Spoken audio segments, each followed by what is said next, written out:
dito.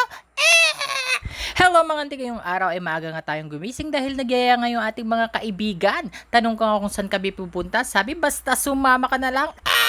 At syempre dahil Gina G ang auntie nyo, kaya naman ito nga mga auntie, maaga nga akong gumising at dinaanan nga ako dito sa amin mga. At kung makikita nyo mga auntie ay lumiliwanag na nga ang paligid. At ito nga mga auntie, marami tayong kasabay dito na mga riders. Kung makikita nyo ang daming ilaw. At syempre kunyari mga kasama natin, kaya ito naman sumasabay na tayo. At may mga checkpoint nga din tayo ng mga nadadaanan mga auntie, pero carry bells lang. At ito na nga mga auntie, naliwanag na nga tayo.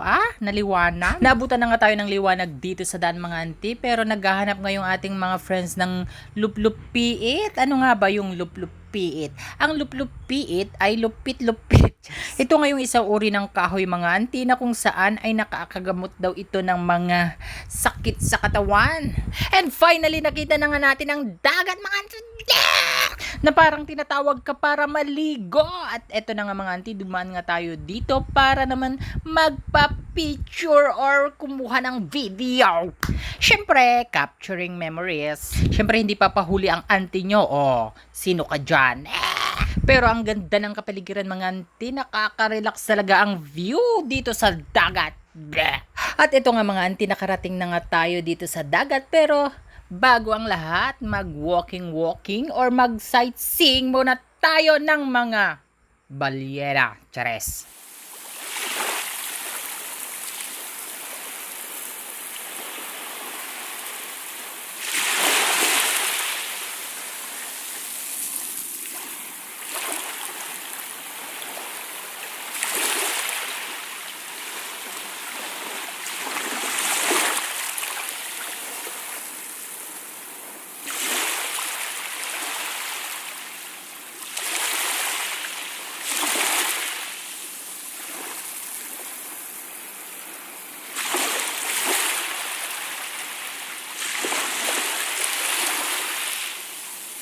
At nung nakaramdam na nga ang ating mga kaibigan ng gutom mga auntie, tingnan nyo naman kung paano sumuboy nito.